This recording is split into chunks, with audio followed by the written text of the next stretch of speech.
안녕하세요 여러분. 복습 영상 9강 시작하겠습니다. 자, 오늘 복습 영상 9강으로 우리 지필평가 범위는 다 마무리가 될 것 같습니다. 자, 우리 이번 복습 영상 9강은요 중세시대의 붕괴 부분을 살펴보려고 합니다. 바로 본론으로 들어갈게요.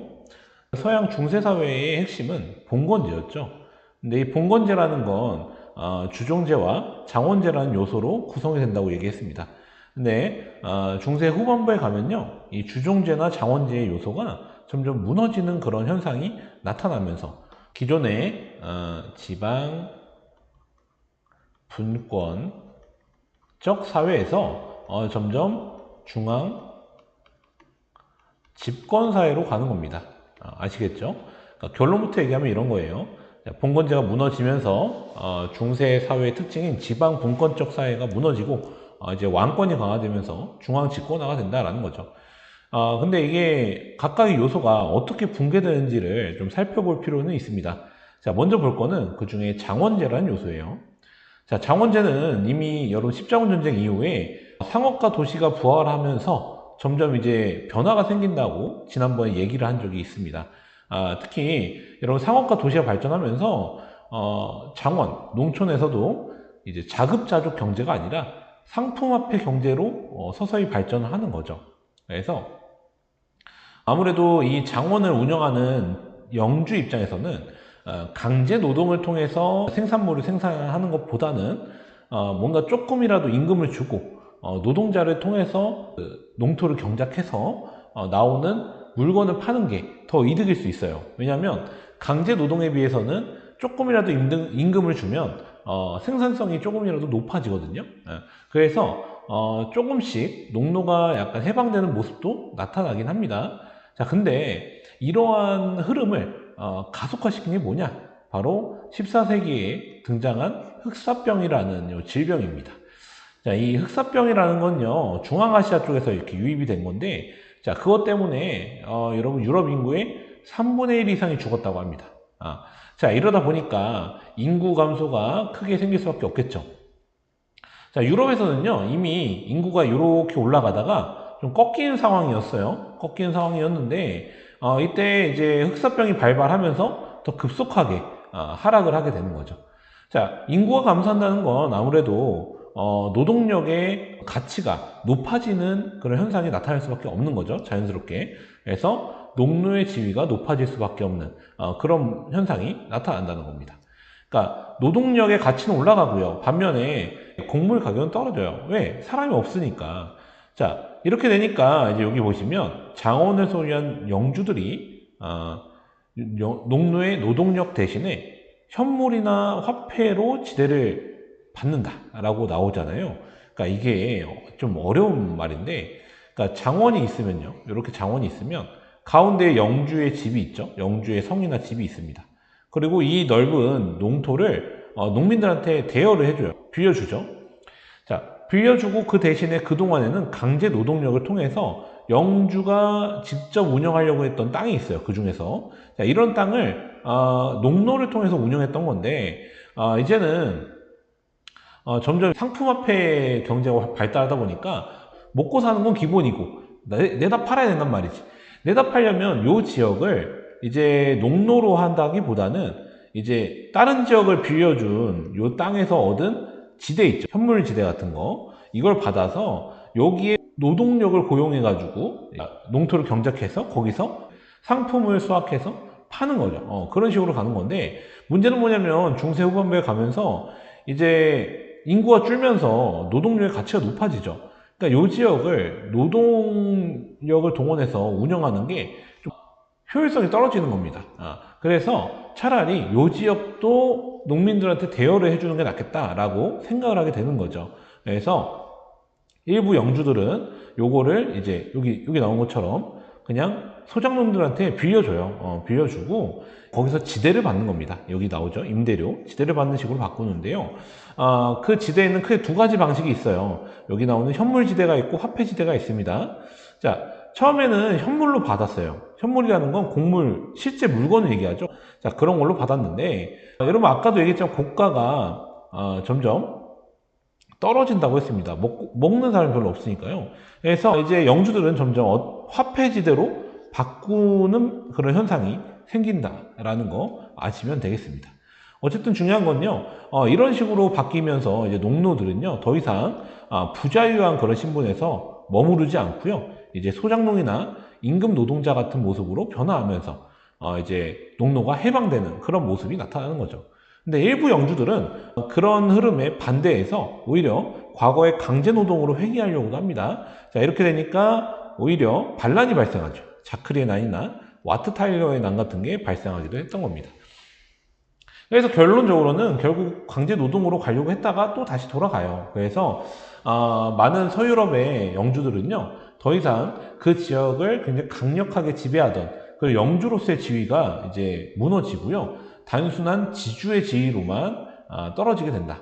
그러니까 원래 영주로서의 지위를 갖고 있으면 경제적인 지배력만이 아니라 정치적인 지배력도 발휘할 수 있었던 건데, 이제 땅만 빌려주고 지대만 받으니까요.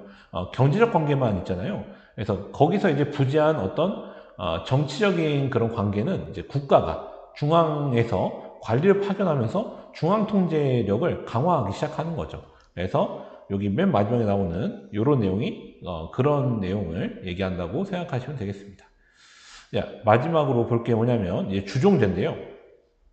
자, 주종제는 여러분 예전에 나왔지만 주군이 있고 봉신이 있고, 또 이 봉신이라는 사람이 이 위에 사람한테는 봉신이지만 또 아래 자신의 봉신을 둘 수 있는 이런 피라미드적인 관계라고 얘기를 한 적이 있죠. 여러분 기억나시나요? 근데 문제는 뭐냐, 이 주종제라는 건요, A라는 주군이 있고 B라는 봉신이 있을 때 A가 B한테 땅을 주잖아요. 거기를 통치하니까 이제 봉신인데요. 자, 이 B라는 사람이 꼭 거기만 다스려야 되느냐? 그런 건 아니거든요. 그래서 B라는 사람이 다른 쪽을 더 이렇게 개척할 수 있잖아요. 그래서 뭐 다른 지역을 개척해서 그 지역에 새로운 봉신들을 만들 수 있겠죠.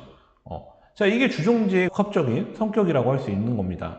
자, 그러면서 이 B라는 사람은 A의 봉신이자 이 새로운 지역의 주군, 왕이 되는 거죠. 그래서 A라는 국가가 있고 B라는 국가가 있는데, 이 왕조가 있는데, 동시에 B는 A의 봉신이라는 이런 독특한 구조가 바로 이 주종제의 특성이라는 겁니다. 근데 이런 주종제가요, 중세 후반부에 가면 결국 무너지게 돼요. 왜 무너지냐? 그것의 결정타를 날린 게 바로 여기 나오는 백년전쟁이라는 사건이다.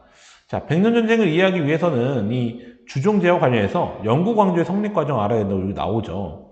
자, 여러분 영구광조는요, 그 전에 물론 그 이전 왕조도 있어요. 근데 결정적으로 이 노르망디공 윌리엄이라는 사람이 영국 그 섬을 침략해가지고 기존 왕조 무너뜨리고 노르만 왕조를 수립하면서 시작이 됩니다. 여기 보시면 노르망디 공이라는 표현이 나오죠. 공작이거든요. 그러니까 이 공작의 지위를 누가 줬느냐? 바로 프랑스 왕실이 준 겁니다. 자, 프랑스 왕실이 이 노르만 출신의 윌리엄한테 노르망디 지역을 봉토로 준 거예요. 그러니까 여러분 이 영국 왕조, 노르만 왕조를 연 윌리엄이라는 사람은 프랑스의 봉신이었던 거죠.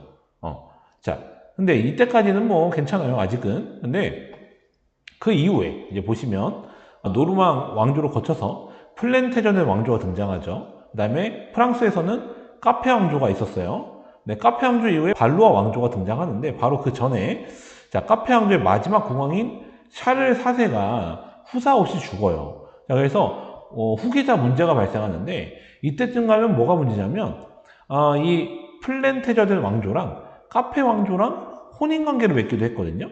그래서 이 왕조 사이에서 출생한 후계자가 있는 거죠. 그 사람이 누구냐? 여기 나오는 에드워드 3세라는 사람이 있는 거죠. 그 다음에 요 카페 왕조의 그 정통 왕이 말고 친척 중에서 발루아 가문이 있는데요. 거기에 필리프라는 사람이 있는 거예요.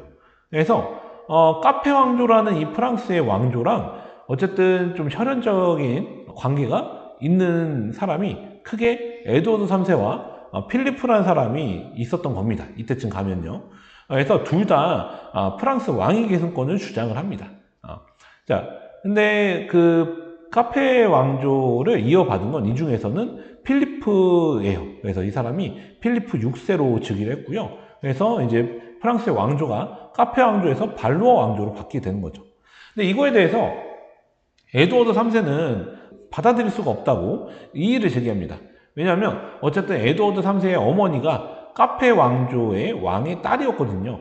그러니까 뭐 우리도 분명히 지분이 있다라고 주장할 수 있는 거예요. 그래서 여기서부터 이제 약간 갈등이 시작되는데 이때 여러분 필리프 6세가 어쨌든 왕위를 계승했으니까 에드워드 3세한테 너는 어쨌거나 저쨌거나 우리의 봉신 아니냐, 그래서 충성서약을 해라 이렇게 했더니 이 에드워드 3세가 제대로 된 충성서약을 하지 않았습니다.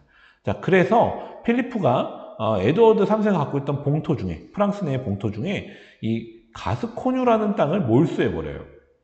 자, 이 가스코뉴라는 땅은요, 포도주가 많이 나는 땅이었는데 굉장히 영국 입장에서는 경제적으로 중요한 땅이었거든요. 근데 여기를 몰수해버린 거죠. 그러니까 요거에 반발해서 에드워드 3세가 군대를 끌고 이제 프랑스에 쳐들어오게 됩니다. 근데 이때 참고로 플랑드르라는 지역도 문제가 있었어요. 플랑드르라는 지역은 여러분 프랑스의 북부 쪽에 있던 지역인데 이 지역은 영국의 봉토는 아니었으나 영국이 이 지역에 양털 있죠. 양털을 수출함으로써 이득을 보던 지역인데 이 지역에 이제 프랑스 왕조가 세금을 굉장히 세게 때림으로써 이 지역에서의 양모 수출 산업에 타격을 입을 수밖에 없었거든요. 그래서 이런 경제적 문제가 엮이면서 왕위 계승권 문제에다가 경제적 문제가 엮이게 되면서 100년 전쟁이 발생했던 거죠. 그러니까 여러분 굉장히 복잡하지만 어쨌든 간에 결국 이 주종제의 복잡한 문제 때문에 왕위 계승권까지 꼬이게 되는 겁니다. 그렇게 되면서 발생했던 게 바로 100년 전쟁인 거죠. 왕위 계승권도 꼬이고 그 다음에 영토도 꼬이고 하다 보니까 이게 발생했던 건데 어쨌든 근데 여러분 이렇게 전쟁 시작했는데 처음에는요 생각보다 프랑스가 전투를 못해요. 그래서 뭐 크레지 전투, 그 다음에 푸아티에 전투 등에서 계속 연달아서 이제 프랑스가 패배를 합니다. 영국은 여러분 굉장히 긴 활을 쓰는 장궁이라는 활을 쓰는 병사가 있습니다. 자, 그 병사를 통해서 먼 거리에서 이제 활을 쏘는 방식으로 이제 전투를 하는데 프랑스는 중무장한 기사가 막 이렇게 돌격해서 싸우는 방식으로 했단 말이죠. 근데 당시에 높은 지역을 영국이 차지하고요. 프랑스의 기사들이 아래에서 위로 올라가는 방식으로 전투를 했는데 당연히 장궁병의 먹잇감이 될 수밖에 없겠죠. 예, 그래서 이런 전투에서 다 프랑스가 졌고요. 특히 푸아티에 전투에서 이제 진 다음에 영국하고 브레티니 조약이라는 걸 맺어요. 자, 이걸 계기로 이제 프랑스 내에서 이제 영국이 더욱더 영토를 많이 확대하게 된다는 거 나오게 되죠. 자, 그랬는데 이제 양국 다 내부 사정이 생겨서 전쟁이 잠깐 중단돼요. 자, 이 내부 사정이라고 하는 건 크게 뭐 두 가지인데 하나는 흑사병이에요. 그리고 또 하나는 내부의 왕위 계승 분쟁 같은 게 좀 있었다고 생각하시면 됩니다. 자, 그랬는데 15세기 접어들면서 이제 특히 영국에서 먼저 왕위 계승 문제를 좀 정리를 합니다. 그래서 거기서 플랜테전의 왕조였는데 이제 랭카스터 왕조로 바뀌어요. 그래서 랭카스터에 헨리 5세라는 인물이 있는데 그 사람이 굉장히 호전적인 인물이에요. 그래서 다시 전쟁을 전개합니다. 그래서 프랑스로 쳐들어오죠. 근데 또 져요, 프랑스가. 그래서 아젠쿠르 전투에서 프랑스가 지고요. 이때 굉장히 결정적인 조약인 트루아 조약이라는 걸 맺게 됩니다. 자, 이 트루아 조약으로 이제 프랑스에 당시에 샤를 6세라는 인물이 있고 영국에는 헨리 5세가 있는데 이 샤를 6세의 딸하고 헨리 5세가 결혼하게 되고요. 기존의 샤를 6세의 아들 샤를이 있어요. 세자죠. 이 사람을 왕위 계승권을 박탈시킵니다. 그렇게 하고 나서 헨리 5세랑 결혼한 그 샤를의 딸 있죠. 그 사이에서 난 헨리 6세라는 사람이 있는데 이 사람한테 프랑스랑 영국의 왕위 계승권을 넘긴다라는 그런 조약을 맺게 되는 겁니다. 그래서 실제로 얼마 안 가서 헨리 5세와 샤를 6세가 죽게 되고요. 이 트루아 조약의 내용에 따라서 프랑스랑 영국의 왕위가 헨리 6세에게 넘어가게 되는 거죠. 이렇게 되면서 일단 공식적으로는 잠깐 프랑스랑 영국이 하나가 되는 느낌이 되는 거죠. 근데 프랑스 내에서는요 여전히 샤를 6세의 아들인 왕세자 샤르를 지지하는 세력이 좀 남아 있었어요. 근데 이 샤르라는 사람이 영국군이나 영국에 동조하는 프랑스의 공신들이 있거든요. 자, 그들한테 포위당한 상황이었거든요. 그래서 굉장히 위급한 상황이었는데, 자, 그 상황을 타개한 사람이 누구냐? 바로 여기 나오는 잔다르크라는 인물이죠. 자, 이 잔다르크라는 사람이 등장해서요, 오를레앙 공방전을 통해서 이 세자 샤르를 구출하고요, 영국군을 무찌르면서 랭스로 진격해서 샤를 7세로 즉위시킵니다. 자, 이렇게 되면서 점점 전세가 역전이 되죠. 잔다르크는 비록 나중에 콩피에뉴 전쟁에서 생포돼가지고 영국 가서 화형을 당하고 마는데요. 그렇지만 어쨌든 이 잔다르크의 활약을 통해서 전세가 역전되고, 이 포르미느이 전투에서 프랑스가 대포를 도입해가지고 영국군을 물리침으로써 프랑스 영토에서 영국군이 완전히 쫓겨나게 됩니다. 자, 그래가지고 이제 프랑스는 프랑스끼리, 영국은 영국끼리 각각 영토가 확실하게 정리가 되고요. 이 전쟁 과정에서 프랑스는 프랑스라는 민족의식이, 영국은 영국이라는 민족의식이 점차 형성이 됐다는 게 중요한 거죠. 이렇게 되면서 점점 각각이 별개의 국민국가로 서서히 성장하는 그런 과정으로 나아갔다라는 게 중요합니다, 여러분. 특히 여러분, 이 잔다르크라는 인물이 기존의 기사랑은 달라요. 기존의 기사들은 물론 주군에 대한 충성을 하지만 기본적으로 자기의 사익을 추구하는 게 중요했는데, 이런 잔다르크는 오로지 국왕, 그 다음에 나라를 위해서 전투를 벌인 대표적인 인물이고요. 점점 이제 국민국가가 형성되는데 시발점이 됐다고 할 수 있는 거죠. 여기 아래는 우리 시험 범위에서 제외한다고 했죠. 그래서 이쪽 아래는 생략을 하고요. 아래쪽에 나오는 읽기 자료. 네, 이 사료 1번은 투르와 조약을 얘기하는 거죠. 그래서 투르와 조약 여러분 잘 보셔야 됩니다. 그래서 여기 헨리 5세를 얘기하는 거잖아요. 이 헨리 5세랑 프랑스가 조약을 맺은 거죠. 샤를 6세가. 그래서 카트린이라는 샤를 6세의 딸하고 헨리 5세가 결혼한 거잖아요. 그렇죠? 자, 결혼하고, 그래서 그 이후에 프랑스의 왕위가 헨리 5세의 아들, 그러니까 즉 헨리 6세에게 넘어간다는 걸 여기 약속을 한 겁니다. 그렇죠? 자, 그리고 아래 보시면 샤를이라고 해서 샤를 6세의 아들, 왕세자 샤를인데, 이 사람의 왕위 계승권을 박탈하는 내용이 여기 나와 있습니다. 근데 이런 내용에도 불구하고 잔다르크가 활약을 하면서 이 샤를 7세로 즉위하고, 그러면서 전세 역전되면서 프랑스가 결국 이 100년 전쟁에서 승리하고 말았다라는 내용이 우리가 배운 내용이었죠. 그래서 굉장히 좀 복잡하고 좀 두서가 없었을 수도 있는데, 일단 우리 지필평가 복습 영상 마지막 영상은요, 여기서 일단 마무리하도록 하겠습니다. 자, 어려운 내용이니까 한번 다시 훑어보시고 궁금한 거 있으면 쌤한테 와서 질문하도록 하세요. 여러분 수고 많이 했고요. 이번 지필평가에 좋은 결과 있기 바라겠습니다. 네, 수고했습니다.